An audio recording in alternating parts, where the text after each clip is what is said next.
So I didn't realize that there are apparently women involved in your human trafficking gang. Yeah, in this organized criminal gang. So what you have to understand is this. They didn't want the case file, the evidence to be that I manipulated people by being nice to them, to make TikTok videos. That's not what they wanted. They put me all over the news. They searched every house I own in the country with armed men. They were looking for victims of something. Yes. They were looking for scorned ex-girlfriends. Any woman to come forward and say that she was hurt by me. They were looking for real evidence. The fact that the case file is so laughable now is just because real evidence doesn't exist. So when you have no real evidence, you go for junk evidence. You try to make your case on human trafficking based on, well, they were nice to these girls on TikTok. And these are girls who would say to me, hey, share my post on Instagram. I'll be like, yeah, no problem. So, because I'm a big social media guy. I don't know a single person when I had Instagram, from my cameraman to my personal trainer, who didn't ask me to blow them up on Instagram. But that is now the link they have between me and these people, saying that they're human trafficked, even though these people, defend me. But there are two women involved, yes. My personal assistant and her friend got thrown in prison with me. Essentially, their crime was inviting one of the alleged victims to a birthday party that I wasn't even at, that happened in this house. That's how they tied them in. How long were these two women in prison? The same 92 days. The same 92 days. The worst part... Have they been charged?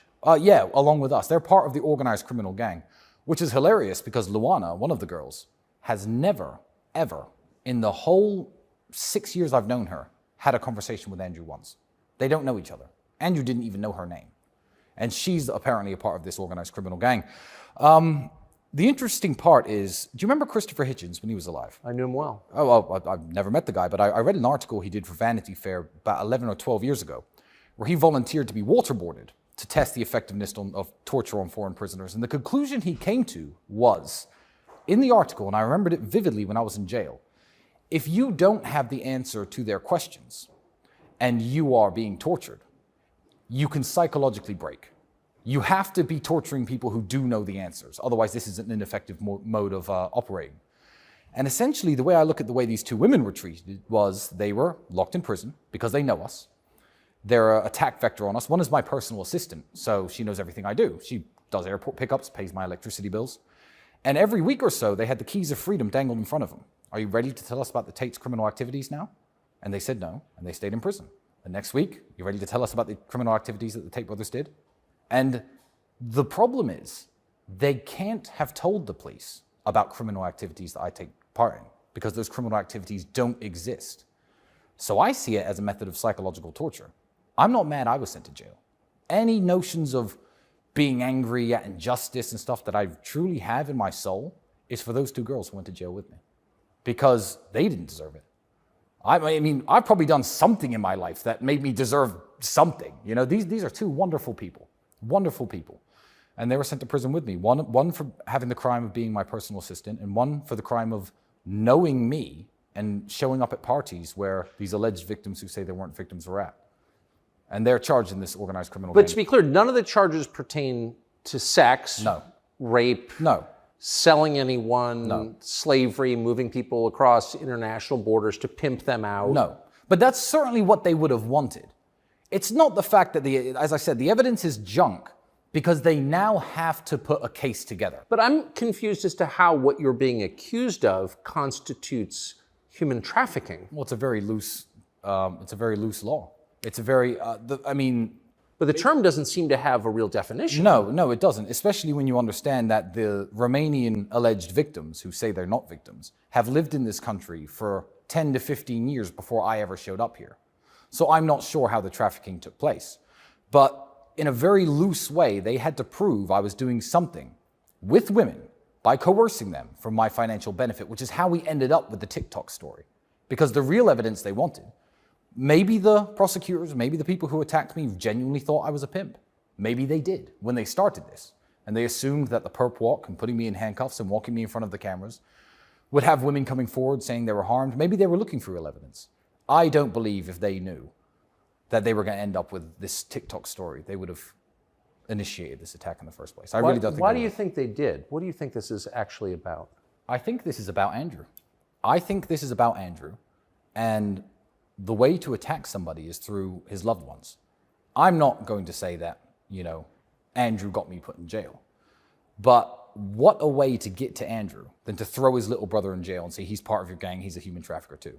Because I don't even have any allegations of misogyny against me. I've never made a YouTube video and joked about men being better drivers.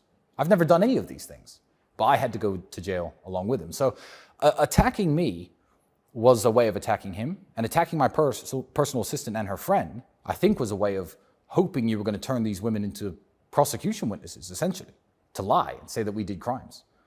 Yeah, it's about Andrew and his message. That's all it's about. And it's the gender role stuff, you think? The gender role stuff, telling men to be men, it's just dangerous for what Andrew calls the matrix, or the deep state is trying to purport on men today. It's very interesting to think that the first man ever banned from discussion in UK public schools is Andrew Tate. Adolf Hitler, you were allowed to talk about him during World War II and after World War II. The leader of Argentina during the Falklands War, Osama bin Laden after 9/11. Terrorists, school shooters, the 7/7 bombers who attacked the subway in London. You were allowed to discuss all these people in school. The first man ever to be banned is a mixed race, a half-black kid from the projects who came up out of the projects and became a multimillionaire. Maybe they just want the working class to stay the working class. Maybe they don't want people like him opening his mouth. Maybe it's because he joked that men are better drivers than women, and he's a misogynist. I don't think it's the third option. I think it's either option one or option two. I think he's dangerous to what people want to purport on the society. And it's as simple as that. It's certainly not because I've human trafficked anyone. That's not why I was in jail. That can't be why I was in jail, because that has never happened. What was it like being in jail with your brother? Romanian jail is no picnic. But frankly, once they moved me into a room with Andrew, frankly, I quite enjoyed jail. You know, I think that when I got out, I spoke to a girl I knew, and she goes, you know, in 3 years, you'll laugh about this. And I'm like, no, you don't understand. I was laughing in jail, and I'm laughing right now. They might send me back for 5 years for TikTok theft. But TikTok theft. TikTok theft, that's what I'm officially accused of. But frankly, I quite enjoyed it. I feel like me and my brother are very busy people. We live together. We've spent every waking hour together since we were born, essentially. But we have our own lives to live. You know, I've got my daughter, I've got business to run, he's got business to run. We're both at our laptops a lot, we're on our phones a lot, we're on our devices a lot. I said to Andrew after the first month, I said, you know, we may have had more meaningful conversations this month than we would have potentially had this year if we hadn't been sent to jail. So I feel like our relationship is stronger than before. And there's no universe where I can't make Andrew laugh. And you have all the time in the world to play your stupid jokes. So every time someone didn't want to smoke a cigarette, you insult him, you call him names, that's what guys do. Andrew would go out to visit the doctor or the lawyer, etc. I don't know if he's going to be back in 10 minutes or in an hour. And I'd open a pack of cigarettes and stand by the door like this. So the first thing he does when he opens the door is me forcing him to smoke a cigarette. I had all the time in the world to play jokes on him. So I still don't see it as such a negative thing. And people will call me crazy. But it was me and my brother drinking coffee, smoking cigarettes, talking. You know, we have an innumerable amount of stories and experiences and ideas, and he knows things I don't. I know things he doesn't. I'm a Christian, he's a Muslim. We have ideas that conflict, and we debate because we're smart. And I really think it brought us closer together. What was it like to be off your phone for 9 months or 90 days? 92 days. It was, you get used to it very quickly, but you have nothing to do with your hands. That's the problem. My cigarette's gone out. That's why I started smoking. But everything became entertainment. I don't like junk food. I don't like sugar. Andrew would get a chocolate bar from somewhere. You want half? Yeah, fine. Because that was fun. New sensations became entertainment. We had a bottle of mouthwash. We didn't use it every time. Every 4 days, I'd use some mouthwash. It would kind of make me smile because it would remind me of life outside of prison. So in this world of constant bombardment and constant stimulation, you find an appreciation for the things in life that you overlooked before. A handshake, a hug, a joke. And I appreciated those things much more now that I've come out of jail than I ever did before. What an interesting take on it. Did you meet anyone interesting in there? Interesting. Define interesting. I met people, to be fair to the Romanian justice system, it works the way it does because Romania hasn't got much money.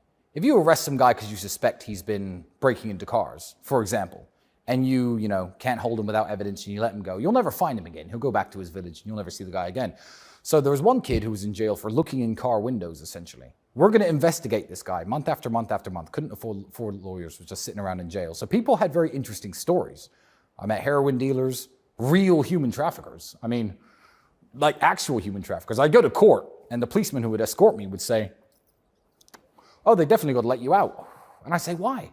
They said, because I see real human trafficking cases. They've got basements and dungeons with urine-stained mattresses and handcuffs and messages saying, better get back out on the streets. That's real human trafficking. They're accusing you because you told a girl to post a TikTok video at a certain time because it's better interaction. That's their evidence against you. You're definitely getting out. And then I didn't get out. And all the police were shocked. So I met some very interesting prisoners. I met some very interesting prison guards. Yeah, but... What were the guards like? The guards were very good people. Really? I feel like the guards they know what a criminal is and what a criminal isn't. I'm not going to say they knew my case. I'm not going to say they knew I was innocent. But they know what human traffickers, rapists, sexual criminals actually look like because they deal with them day to day. One of the policemen was telling me a story of after a day in court, he had to stay in the police van. His hands were shaking because he couldn't escort the guy back into jail because he said I was going to get on my nightstick and break his teeth in because he saw what the guy had been doing to children. You know, these guys know what real criminals look like. And a lot of them just wanted to make sure we were okay. They didn't want anything bad to happen in the prison. And I could say I made 2 or 3 friends from the guards. They were very good people doing their job diligently. And nobody abused their power. Nobody mistreated anyone. Yeah, real good people. And they weren't the ones who did this to me. So I couldn't harbor any hate towards them. Who do you think did it to you? I don't want to say anything that's going to get me into trouble on this one. But you have a good sense of it. Let's just say this would have happened in any NATO or European Union country that I chose to live in. It would have happened. It would have happened in Spain. It would have happened in Poland. It would have happened in France. The French, the Spanish, and the Polish have nothing against me. I think the Romanians really have nothing against me. The Romanian people love me. You know, Romania is the most the most Christian country in the world outside of the Vatican City. 98.8% Orthodox Christian. These people share the same values as me. They don't feel people like me should be locked up. I have so much support in Romania from both powerful people and common people alike. So it's very hard for me to believe that the Romanians woke up one day and thought, this guy who publicizes how wonderful our country is and spends millions of dollars here in this country, let's get him. I find it very difficult to believe that that was a Romanian idea because it's not the kind of thing you would do. Why would you? If you had a great neighbor move into your neighborhood, raise the property values, talk about how great your neighborhood is, he was a law-abiding citizen, didn't hurt anyone, would you think, yeah, we need to go throw petrol bombs in his house? Let's burn his house down, let's get him out. No, you wouldn't. So I believe this would have happened anywhere. So I won't say who did it, but I don't hold Romania responsible at all, and I never will. People said if they drop this case, oh, they can't just drop it because you'll sue the country. And I famously tweeted, I will never sue the country of Romania. Romania has struggling hospitals, struggling orphanages, infrastructure issues, the pensions are a mess, the teachers need pay rises. They've made me feel welcome up until this point, and this has been my home country. My daughter is a Romanian. I'm not going to steal $200 million from the government and do what with it? I don't need the money. I don't want this to reflect negatively on this country in any way, but it has. Who with money and power and influence wants to come here now? It's made people nervous, and that hurts me. As I said, my daughter is a Romanian citizen. This is her country. So it's my country too, isn't it? So I don't like the reputational damage this country has faced. And exactly who did it, I think in 5 or 6 years, we'll find out. There'll be fingerprints on a lot of pieces of paper that we'll be able to know exactly why this happened. But it didn't happen because I'm a human trafficker. Do you feel human trafficked? Do you feel kidnapped, Tucker, here in my house? I feel very charmed, and that's a form of human trafficking. Yeah, no, technically it is, yeah. When did you become a Christian? Shortly after moving here. Really? I was disenfranchised with Christianity. I just mentioned Christopher Hitchens. I read a few books that he wrote when I was younger. And I thought, you know what? I looked around England and the way society was collapsing and the way Christians behaved. I mean, this pride flags in churches, this is a relatively new phenomenon, but let's just say it started with versions of reality I saw like that. And I thought, you know, Christians don't really stand for anything anymore. I challenge any atheist to walk around Romania and just insult Jesus Christ to the normal Romanian man. People say, oh, well, if you insult the Prophet Muhammad, peace be upon him, the Muslims will punch you in the face. Go and do that in Romania and insult Jesus. The Romanians stand for something. And I saw how Christianity holds this country together. You couldn't wear that watch in London. Walking around London with that watch and no bodyguards could be a death sentence. You could get as drunk as you like by yourself in any bar in Bucharest with that watch on and no one's going to steal it from you. The Romanian people are good people, and Christianity is what helps hold the society together. Also, the maternal grandfather of my daughter is an Orthodox Christian priest. So even when I was dating his daughter, he was insisting that the grandkids have to be baptized, etc. And I fell back into Christianity by reading the Bible cover to cover 6 years ago. And it opened my eyes to what I was standing against as an atheist. And I thought, why would I stand against this? And then look at atheists. Go to these men standing naked with their dicks out in front of kids, you know. These people aren't Christians. Look at how the atheists behave, how they fetishize serious issues like abortion. Haha, I had 30 abortions, this is funny. No, it's not funny. I'm not even saying it should be illegal, that's not funny. These are all atheists. These are the godless people. That's my team?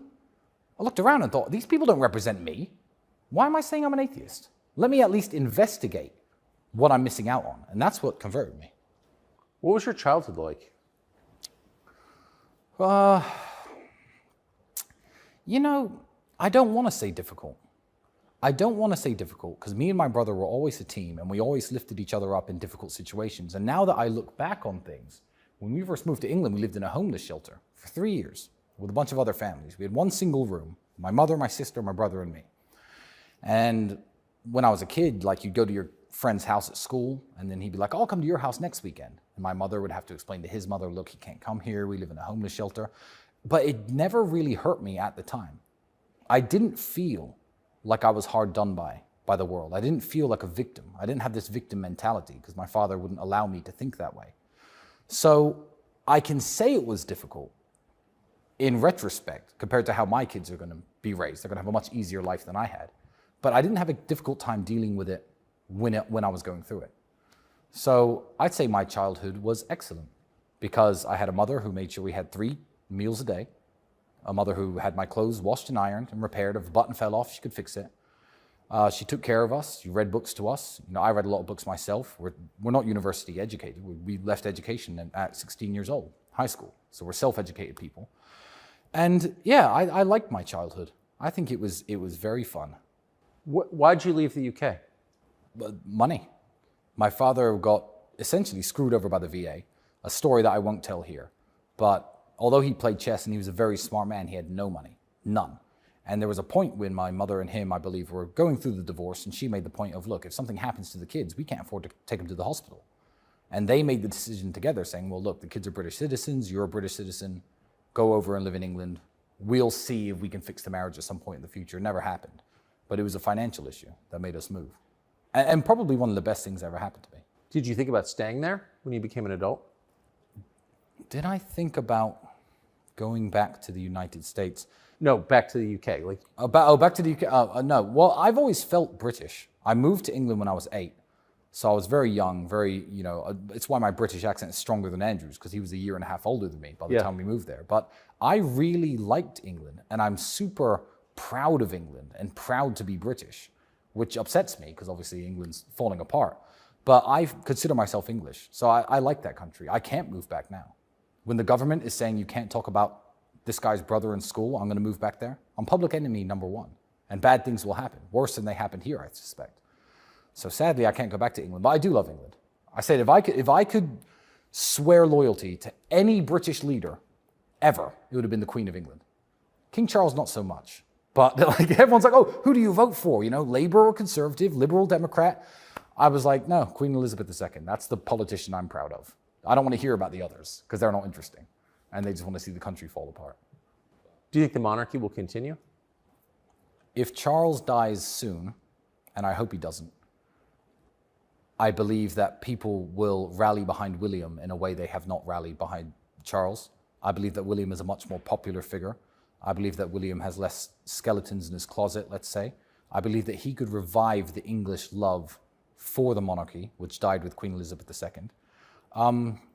It depends how long Charles is the placeholder. But unfortunately, everything great about England is being destroyed. And the royal family is one of those institutions that I believe to be a great institution, one of the great things about England. So there are people actively seeking to destroy it. If I had my way, the monarchy wouldn't go anywhere. But why are people seeking to destroy it, do you think? And more broadly, the West? Well, they don't want anybody to have anything to be proud of. It's the reason buildings are ugly. It's the reason they'll take down your national flags. It's the reason they allow mass amounts of unchecked immigration of people from different cultures, some of them good, some of them bad, to flood into your borders. They just don't want anybody to have anything to rally behind, whether it be a flag or a monarch. So then they can just divide people and tell people how to think, what to do, how to behave. You know, if I say, no, Queen Elizabeth has these certain values and I'm British, so I'm going to have the same values as her. I'll give you an example. I like to speak the Queen's English. Now it's the King's English, but that's what it's called. English people can't even speak their own language anymore. You ever been to London? Heard their accents? Yes. I know Americans who are illiterate, but it is the English language, so I'll believe the English. There are British people who speak one language and can't even speak it right. No. Speaking the Queen's English was the standard we used to set for people to communicate with one another. That's gone. So it's sad that these people want to destroy the foundations of almost every society. And what better way in England to destroy the foundation of British society and British patriotism than destroying the crown? Where did your views come from? I mean, both you and your brother seem to have a very coherent worldview. Yeah. That even if I didn't agree with it, of course I do, but if I didn't, I would still think, boy, these guys have thought it through. You left school at 16. 16. You both became professional fighters. Yes. So how did this develop? We had very little else to do than to. This is no joke. Like, people joke, they say, how do you feel being under home arrest? I joke and I say, I was under home arrest for 7 years. I was broke. My car had no gas and I had nowhere to go. I was in a smaller apartment than this. I was in self-imposed home arrest from having no money. Me and Andrew have never had much to do, but we've always loved discussing ideas. And we're always with the other person who at least is matched intellectually. And we've agreed on things and disagreed on things. Even now, like I said, he's a Muslim, I'm a Christian. I came out of jail. I've read 4 books on Islam since getting out of jail. Why? Not necessarily to counter-argue with him, but just to learn more about issues that are important to him. We read books on history, and I think if you have a very good understanding of history, you can understand the problems in the modern world. Yes. And that's a massive problem. I get mad at Romanians for it. Romanians don't know their own history. And I'll literally get mad at Romanians for not knowing their history. Like medieval history or like Ceausescu history, recent history? Even if you take World War II history. Yes. For example, every single Romanian city and Romanian village has a little war memorial in the middle, listing all the names of the people who died. I say to Romanians, where did these men fight? Where did they die? Nobody knows that when Paulus's army approached Stalingrad, I was about to say they died in Stalingrad. Exactly. His entire rear guard was Romanians and Italians. That's exactly right. And Zhukov's counterattack, out of 259,000 Romanian soldiers, 139,000 died in that counterattack. And then the rest got dragged into Stalin's Russia and never came back. And when Romanians don't know that, I get offended. I'm like, how can you not know that? How can you be proud of being a Romanian and drive past that monument every single day and not know where those men fought and died? So even out of respect for the country I live in, I'll learn its history. So I just, when you know history, you can look at the modern world and see what's wrong with it, what's right with it, what's going wrong, what could go wrong. And I feel like an understanding of history is the basis of mine and Andrew's knowledge, if you can even call it knowledge. Because I don't consider myself a professional in anything, besides maybe kickboxing. And that's it. Do you miss it? No, I'm lucky. I had a car crash at 28, ruined my shoulder, so my retirement was final. I had to retire. I had one MMA fight after that, and I lost because my shoulder dislocated when I was wrestling with the guy, and I tapped out. Obviously, the haters love to watch that fight and be like, oh, look, he tapped out for no reason. I was trying to push the guy off. My shoulder slipped out of place. So I don't miss it, and I'm very lucky that I'm in the position where, like with prison, I see good in every situation. I can't go back to it now. So it's fine. I did it. I'm very proud of myself. I'm the 2-time European champion. 28, car crash. I've washed my hands of it. I still stay in good physical condition. I still train very hard. I still take my health very seriously. But going back to fighting isn't an option I have. When you look at some fighters, we were talking about them earlier. I'm not going to name and shame anyone because I respect every boxer who's ever got in the ring. But some guys, they're old. They're still getting in the boxing ring. They're still fighting people they shouldn't. They don't know what else to do. I had to move on. So by definition, I can't miss it because going back isn't an option. So I got very lucky. Andrew misses it a lot more because he could always get back into perfect shape and go fighting again. So he misses it a lot more, and it's haunted him up until about 2 or 3 years ago. He was like, oh, did I do the right thing retiring? Should I have gone back? 5th world title, 6th world title, because it's just who he is. He's a warrior in his soul, and he loves war. But war can be just, and war can be noble. It doesn't have to be, what we typically think of as war. Andrew's at war with the world, and he always has been. Andrew 14, 15 years ago, I'd watch an internet debate. I can't remember the exact debate I was watching. I think it was one of the, back when Intelligence Squared used to host those debates. I used to watch those 14, 15 years ago, before everyone's attention span was ruined by TikTok. And I said to Andrew, you have to come and watch this debate. It was absolutely amazing. I think it was about reparations in the United States. It was on the issue of reparations. I said, "This is a great debate, Andrew. You have to come watch it." And he looked at me and went, "We're broke, Tristan." I said, "What?" He goes, "You're sitting there watching debates. We have no money. How are we going to pay the rent? We are broke." He was furious. And he was always at war, like singularly focused on becoming successful in every single metric, which was very cool because then it inspired me. I was like, yeah, what am I watching debates for? I don't know how to pay the electricity bill to keep watching these next month. Let's get to work. So he's always inspired me a lot. But he's been at war with the world in a very healthy and positive way. Have you guys always lived together? Yeah, always. Always. From living in my mother's house to moving out together. And I don't know why I wouldn't live with him. People say, like, oh, it's weird you share a house. I've got 9 bedrooms. You've seen this place. If I want private space, if I want to sit by myself or, with my girlfriend or, I've got plenty of room to be alone. But he's always... Why do people say it's weird to live with your brother? I have no idea. I feel like Western society, the ideas that are purported to young men to divide, if you have 3 or 4 brothers in a family, go to different universities, study different things, pay a bunch of different rents to a bunch of different people. The idea, which is more Middle Eastern, of pooling your resources and keeping the family together is not something the West pushes anymore. Have you ever heard the expression, never mix family with business? Oh, of course. Why? Every penny that me and Andrew make goes into joint bank accounts. We've shared all of our resources forever, since we had no money to now we have a lot of money. Why shouldn't you mix family with business? Who else are you going to trust? Oh, I agree. The man I grew up with and knew my entire life, or some guy who I met last year? Why do they say that? For the same reasons they do everything. That destroys the nuclear family, the modern society, the idea of men being close friends and being, respectful to one another and working together as a team. They want you all divided. Because when you're fighting an individual war against your life, the struggle, your bank balance, maybe your wife, your kids who don't respect you, when you're fighting that individual war, you're never going to unite and fight any kind of war that you need to fight together. Even in Romania, look, 1989, there was a massive revolution here. Yeah. Say what you want about communism and Ceausescu, and I hate communism, and I don't want communism to come anywhere, neither do the Romanians. But Romania is a traditional society, a Christian society. Nuclear family is very, very important to them. Family values are very important to them. How many drug addicts have you seen on the streets? None. Zero. Why? Because if a Romanian becomes a drug addict, his parents, his grandparents, someone will take him in, get him off the drugs. That's the backbone of society. We have zero funding here. That's why I'd never sue this country. Zero for anti-drug programs, mental health programs. How many crazy people are harassing you when you walk around? None.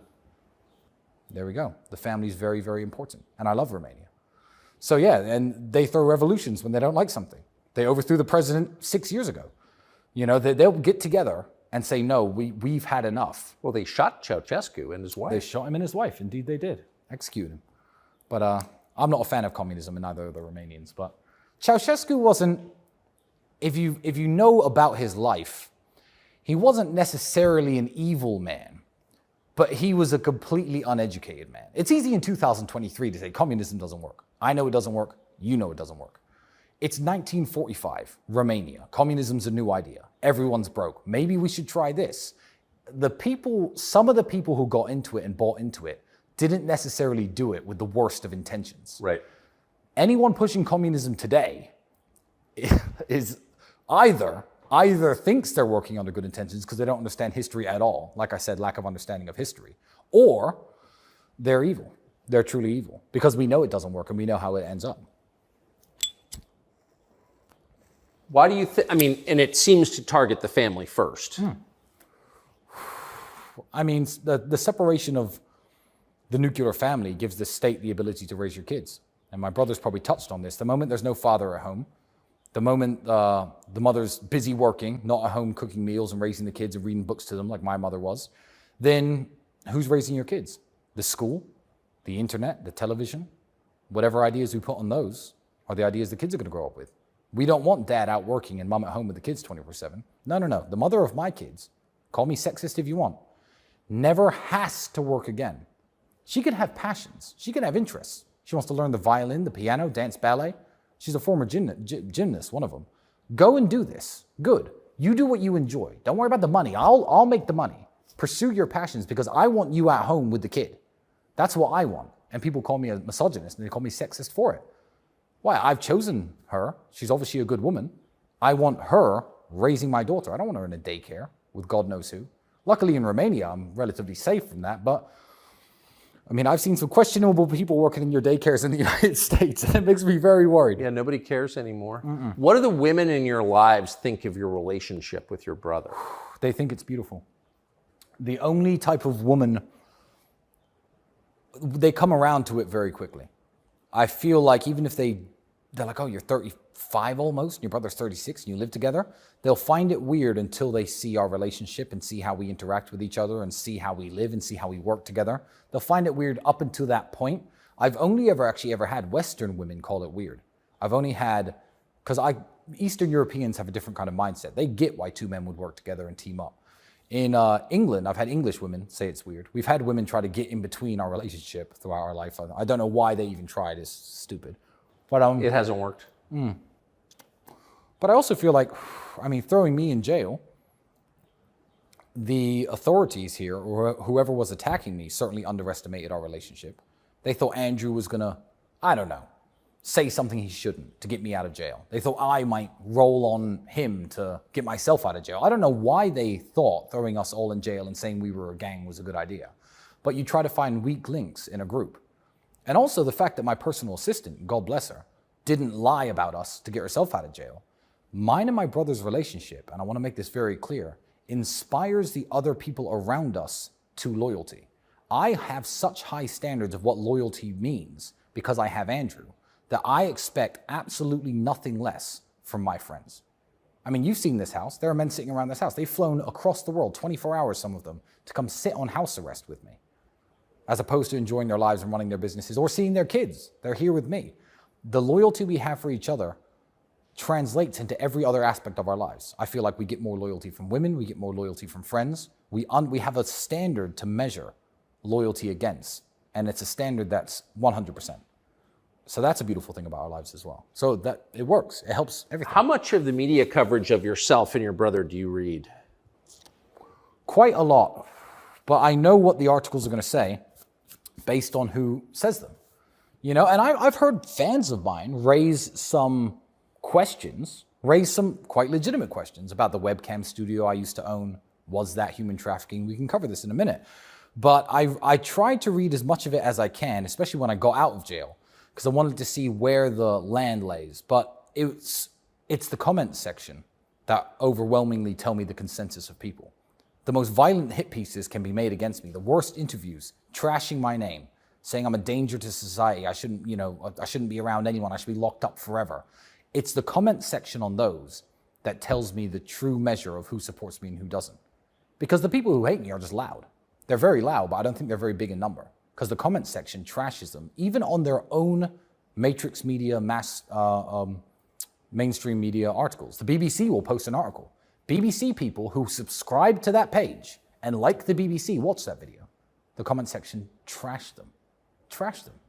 So that's what makes me happy. It's the comment section. So keep up the comments, guys. Why is BBC so single-minded in its attacks on you? Well, don't look at BBC. I mean, you know this. You can't look at BBC as a media organization. What funds the BBC? The TV licensing fee, the UK taxpayer. It is the government's propaganda branch. When there are big riots in London, the BBC doesn't cover them until 3 days later. They don't want to inspire people to go down to London and protest. It's not a news organization any more than it is a government-funded agency for telling the British people what to believe and what to think. So the fact that the British politicians don't like Andrew means the BBC, by nature, by instruction, have to hate him. A journalist who likes Andrew would not be allowed to come here if he worked for the BBC and ask fair questions. Questions like, you haven't been convicted of anything, why did you spend so much time in jail? That would be a very normal question to ask him. They're not allowed to. They are the government's propaganda arm in the way that the North Korean television station is the arm of the North Korean propaganda arm. It's funded by the government, it's run by the government, it purports the government's ideas, no matter what they are, and Andrew Tate is a danger to society for some reason. So that's why the BBC hates him, because the government hates him. What else is the BBC? Do independent journalists hate Andrew? No, almost none that I've met. So, when you say that even some of your supporters have questions about your webcam business, what is that? What does that mean? So I'm glad you asked that, because I'd actually like to clear this up. Andrew is a Muslim and I'm a Christian. In a previous life, me and my brother used to run a streaming company, essentially, where pretty girls would stream online and talk to dudes online. You know, there was some nudity involved. And it was a studio, essentially. The girls worked for my company. They had contracts to work for my company. They got paid very, very well. And people were like, they were involved in that business where they recruited women. Is that what they're investigating for the human trafficking allegations? No. No. The human trafficking charges filed against me, because they called the women who used to work for me. Yeah, great boss, I made some money, my life has moved on, and they hung up the phone on the police. The charges are that in 2021, I recruited friends of mine by brainwashing them to steal their TikTok money. If the police could have found a link between anything illegal and any business I've run, from my webcam studio to any company I've ever run, they would have put it in the case file. It simply does not exist. So that's not connected at all to the charges? Not at all. The webcam studio was shut 4.5, 5 years before I allegedly started this kidnapping gang. So they're not connected in any way. You do not run a web business now? No, absolutely not. And also, none of the alleged victims are girls who've ever worked at my streaming company in the past. There's zero connection at all. But I get why well-intentioned fans of mine will be like, oh, well, he was talking about this business he used to run. Was he trafficking those people? That's a very fair question. It's a very fair question. But there is no connection at all. And the case file will eventually come out. The charges and what I'm accused of will come out. Is there any money that's been made in the case file? $1 from illicit activities, even from TikTok that reached my bank account. Is that in the case file? No. So you guys don't make money from TikTok, even though? No, I mean, we have people who put ourselves on TikTok to kind of spread our own message. Do we directly or indirectly make money from promoting ourselves on TikTok? Maybe. That's not human trafficking. Did I traffic myself? Is Andrew trafficking himself? No, but we make no money from TikTok, and we make no money from anyone streaming on TikTok. And I certainly wouldn't I don't know how much TikTok influencers make, but I certainly wouldn't need to brainwash people to steal amounts of money like that. You know, do they make $100 million? All right, let's get into the brainwashing business, me and you. Let's go. There's money to be made. But that's simply not the case, is it? So to believe that these charges are true, you have to understand that I'm already a father. I'm already a retired sportsman. I'm already a public figure. I'm very well known. 1 million plus followers on Instagram. The whole world knows who I am. Now's the time to risk it all and start brainwashing and kidnapping people for money from TikTok. That's what you have to believe my thought process was. And I may seem unorthodox or unconventional to people who may speak to me, but I don't think I come across as insane. And you'd have to be insane to do that. It doesn't even make any sense. You're accused of kidnapping as well? Well, when they first put me in jail, the word kidnapping was used on the news all the time. Yeah. The official charges now say coercion, so being nice to people. That's what's in the charges. I'm nice to people, and that's how I've kidnapped them, one way or another. But you're not accused, and I'm speaking specifically of the accusations, you're not accused of locking someone in your basement or physically holding someone captive. This house is allegedly the crime headquarters of my criminal organization. If this TV were on, if you were to walk into this room and look at my TV, I have CCTV cameras all over the house. That was the first thing the police took. And when they took it, I said, thank God. Guys, watch this and let me go. It's done. You have a year of footage, every angle of my house besides the bedrooms, the entrances, the exits, the gates in and out, everything that happens by the pool, in this living room. You find any illegal activity there, good, yeah, lock me up. But the fact that nothing that they could put in the case file contains 0 of my CCTV images. 0, not one. So they took that, watched the whole year of my life and said, this isn't relevant, and threw it out. But the fact that that's absent of any crime, if I had a friend who sniffed cocaine on this table, that would be in the case file. If a girl tried to leave once during a heated argument and I'd closed the door and done this on camera, that would be in the case file. And you're sure there's no footage from within inside your house? The police have it all. I have it all backed up. I might just release it to the whole world, but then people will know too much of my business. But I could release the footage. It'll be the world's most boring TV show. It's people sitting around here, talking, smoking cigars, having fun, watching TV, watching movies. They saw all of this. That CCTV evidence, whether they send me to jail or not, exonerates me. Imagine you're a criminal running a drug smuggling ring, for example. The last thing you do, one, is put cameras that record every move you make everywhere to record your criminal activity. But two, if you were guilty of drug smuggling, or whatever they accuse you of, or innocent of drug smuggling, that camera footage would either condemn you or exonerate you. And that's not included in my case file. A whole year of CCTV from every single angle. I'll show you the cameras afterwards. Amazing. You'll laugh. You'll laugh. It's funny. So you said you would never sue the government of Romania. Never, ever. But they need the money more than me. But it's news organizations that have called you a human trafficker, implied that you're a pimp or a white slaver or whatever. You had sold human beings. Yeah, there are a lot of people who have to be dealt with in a legal way. I don't want anyone to misinterpret that as a threat. But essentially the answer is this. I was asked by a friend, do you think you'll get justice? And I said, what, you think if they drop this now and just say you're free to go, that's justice? After what my family have suffered, after my daughter suffered, after me being locked up in a prison, after me being deprived liberty in my house, the damage it's done to my business, my international reputation, my mother, these two women, you think if they drop it now, that's justice? No. God is the ultimate arbiter of justice, and he will make sure that I do get justice, and I will have justice. But this case file disappearing is just the beginning. How is that just? 1 year and a half I've been labeled a human trafficker. They've been calling me a human trafficker for 1.5 years.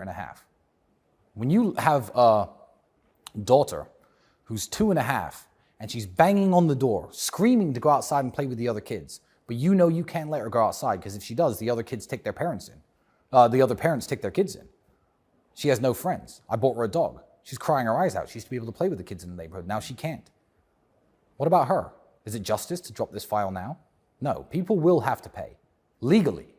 Don't cut this up and say I'm making threats to anyone. People will have to pay. And they will have to suffer the consequences of the legal system. And I also believe that you can't do such an evil thing to people without suffering some type of retribution from the Almighty. So good luck to them. And I hope they can sleep at night because I wouldn't be able to. So Elon Musk, Mark Zuckerberg, some talk that they may square off in the ring, a ring you're familiar with. Yeah. Will it happen? If it does, who wins? Here's what would happen. Here's what could happen. Elon would have to take his foot off the gas pedal when it comes to work. I know he's a workaholic. He's insane, truly inspiring, that man. And I don't think he does anything by halves. If he tried to run all his various companies, do an hour or two of training a day, didn't take it seriously, Zuckerberg has a head start in terms of technical skill. Elon is bigger. He's stronger. He's physically more imposing. If he took 6 months to train 5 hours a day, Elon beat Zuckerberg. Is that what it takes? That's what it would take for a man with no combat experience to get to a level to beat Zuckerberg, yeah. Zuckerberg's been doing jiu-jitsu now for a couple of years, I think. But 5 hours a day for 6 months. That's what I would prescribe to guarantee his victory. And you have to understand, for me, Meta banned me.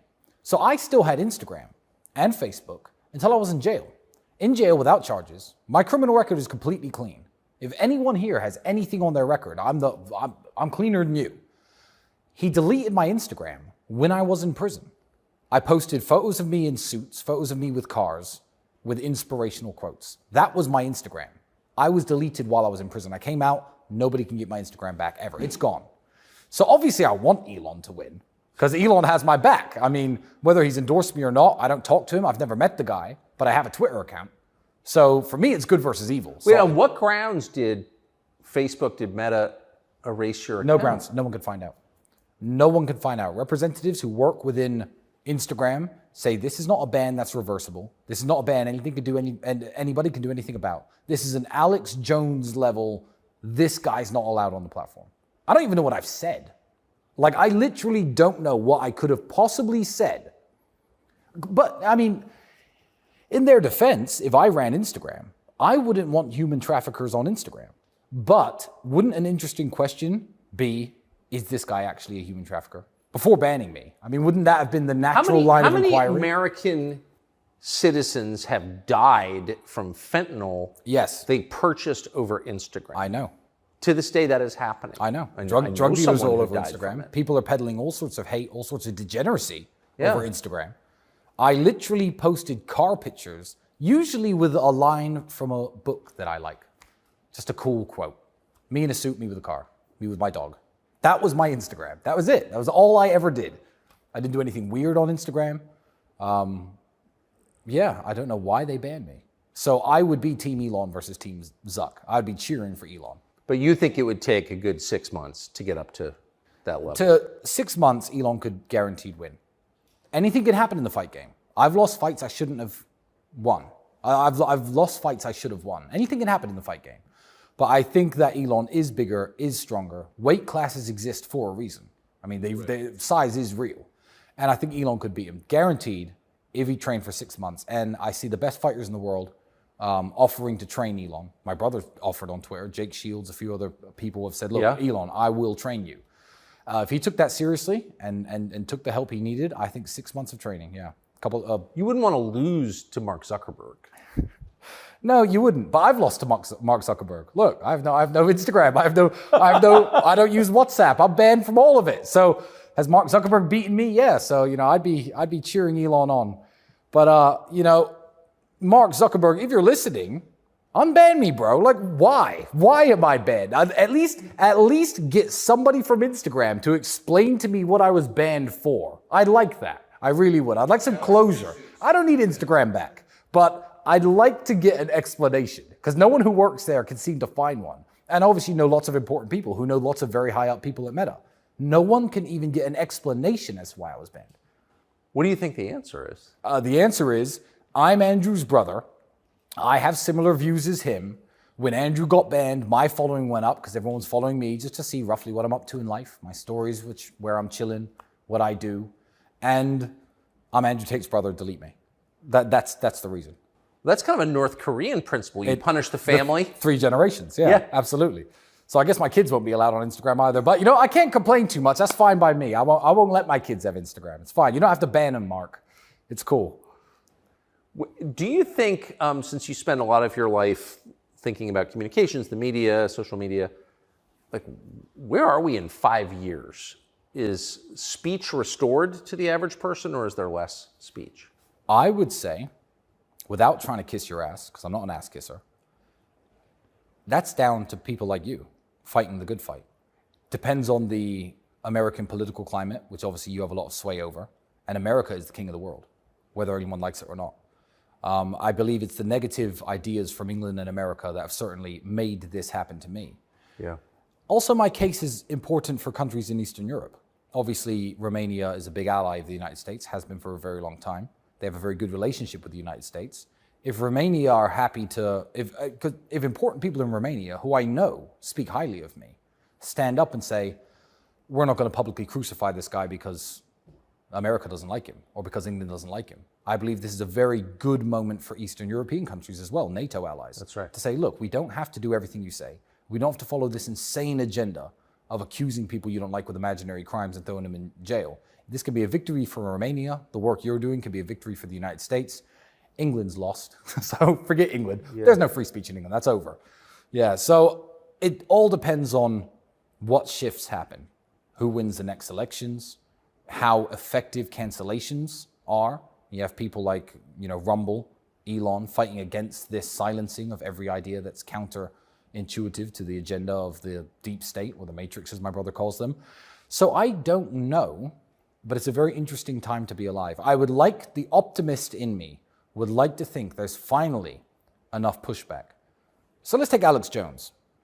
You don't have to agree with everything Alex Jones says. I like Alex Jones. I do but too. I don't agree with everything Alex Jones says, and you don't have to.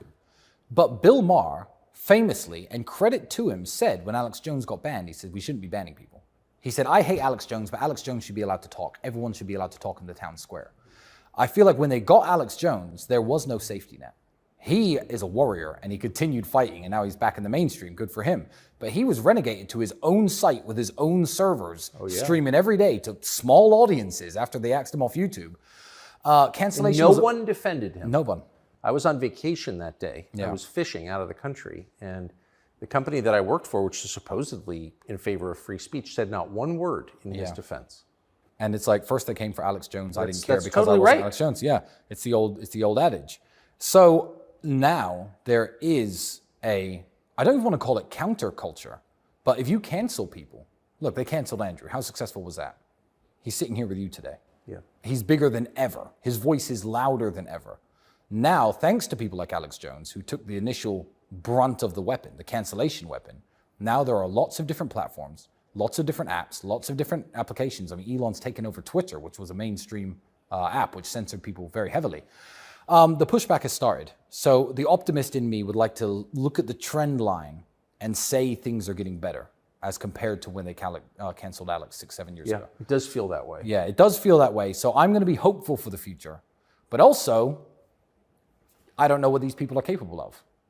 I don't know what they're capable of. Look what's happened in my life. This is unthinkable. 2 years ago, if you were to say, hey, Tristan, you'd be in jail for human trafficking, I'd be like, what? Human trafficking? Prison? How long have you been locked up in prison and in your home? I have not been free since December 29th of 2022. I have not had a single day of freedom. I've either been locked in jail or locked up here. I've only ever left this house or left jail to attend court. That's it. And that's a very long time. Think of everything you've done since just before New Year's. Think of all the places you've been, all the people you've spoken to. Since last year? Yeah. I've been locked in a jail cell with criminals or locked in my house. So when you finally do regain your freedom, yeah, what are you going to do? You know, I'm just going to continue to do what I was doing before. No, but I don't. What's the physical, like, if I said you can leave your house right now, where's the first place you'd go? You know, I think work comes first. I have documents and papers I need to sign in the Middle East for various reasons. I'm not going to broadcast them here because it's another avenue of attack. I have paperwork I need filling out. I just need to be able to live my life. I mean, for a man like me, and I've explained this in court to the Romanian judges, two of them which let me go, wonderful women. They let me out of prison and they put me on house arrest.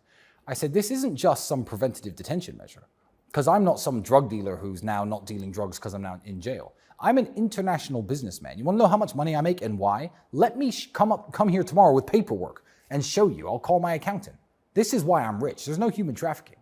But when you take a man who is an international businessman, who has to travel, who has to meet people, who has to talk to earn his living, and you lock him in the way that I've been locked up, I don't even want to guess how much money this has lost me. I don't even want to get upwards of $50 million, for sure. Cost me and lost me. But I need to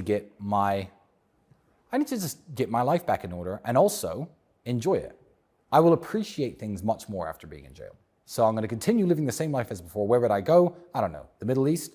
Maybe England. I need to visit my tailor. I've got a bunch of suits being made, but now I'm scared of England because I know England's my enemy. So what, am I going to go there and get arrested for, I don't know, hate speech? I don't know what they're going to arrest me for. But when people say, oh, they can't just arrest you and throw you in jail for no reason, yes, they can. And I know they can now. They'll just make up reasons. And they'll get the BBC to talk about them. So you're a Christian, you're an American, you're a British passport holder also, but you spend a lot of time in the Middle East. It does seem like there's a movement, the center of gravity is moving toward the Gulf. Well, they understand on a base level the issues that truly affect society's downfall. Go and try and buy drugs in the Middle East. I dare you. I dare anybody. They know that when you let morality slip, society falls apart. I can drive my $5 million car around the Middle East with a $2 million watch on. And I can go to various cafes, bars, have a few drinks, leave the car there, walk home, leave the car unlocked. No one's stealing it. Because they deal with crime and immorality in a very serious way. So I think a lot of people... Because they're serious things. Absolutely, they are serious things. And a lot of people with money, where New York back in the 1970s, 1980s maybe was, and California, probably the best places in the world to live, quite literally. Now you've got a billionaire living in New York or a multimillionaire living in New York. He's older, he's retired, but what, he can't walk the streets at all? He has to stay in his apartment. He needs bodyguards to go to the store, the supermarket. He's like, why not Dubai? What does Dubai have? What does New York have that Dubai doesn't? Dubai has everything. It's a wonderful place. The United Arab Emirates is a wonderful place. And Saudi Arabia has opened up recently. And give it 5, 6, 7 years, they've got the money. Saudi Arabia is going to have nice, clean, beautiful, pretty, safe cities that every millionaire or billionaire in the world can enjoy. And they can go there and enjoy the amenities and live their life without the threat of some psychopath on the subway trying to attack you. And then if you defend yourself, what happens to you? Maybe 20 years? We're about to find out. In 2 cases. It's sickening. So I think that and I'll give the credit to religion. I'll give the credit to the Islamic faith. They don't want that bullshit in their country. They don't want their kids being taught immorality in the schools. So if you want to have kids and you're a very busy man, maybe your wife's very busy too, and you want a comfortable environment where you know that your kids can go to school and learn things like math and history and geography. I know, crazy, right? Without drag queens reading stories to them, you can go to the Middle East and be assured of what's happening to your children, to your family, in your home, on your streets. I get the massive push. I get it. And there are different places in the world, like America was, hopefully will be again, but certainly was in the 70s and 80s, when people from even this country right here, which was a shithole back then, wanted to go to America, see the Statue of Liberty, come across on a boat, start a new life for themselves, live the American dream. I feel like the dream of the West is dying. And people are just like, well, where can I live the dream? What's the dream? Nice, happy life, beautiful wife, healthy kids, good health care, safe, schools are fine, mass crime doesn't exist, drug use isn't prevalent. It's crazy that that's now the dream, isn't it? Isn't it sad what's happened? And to use a very famous slogan, I really hope that somebody can make America great again. It's a very good slogan. But even I haven't liked the United States in a long time. I go to the United States, I feel unsafe. I feel unsafe walking around the streets. I see the pandemic of homelessness and drug use. And I'm like, how is this the capital of the free world? I look at the leadership. It just makes me sick on every level. So, the Middle East is the place to be for now. Maybe one day, in 20 years' time, America will be the place to be again. And as an American citizen, I'm hopeful for the United States. I am hopeful for it. But it's people like you who are fighting the good fight, so I appreciate you a lot. And there are very few men who I'll ever meet who I'll say, I admire you or I'm a fan of yours. But I will say that to your face right now on camera. Well, I appreciate it. I admire you a lot. Thank you for that. Yeah, no problem. Amazing.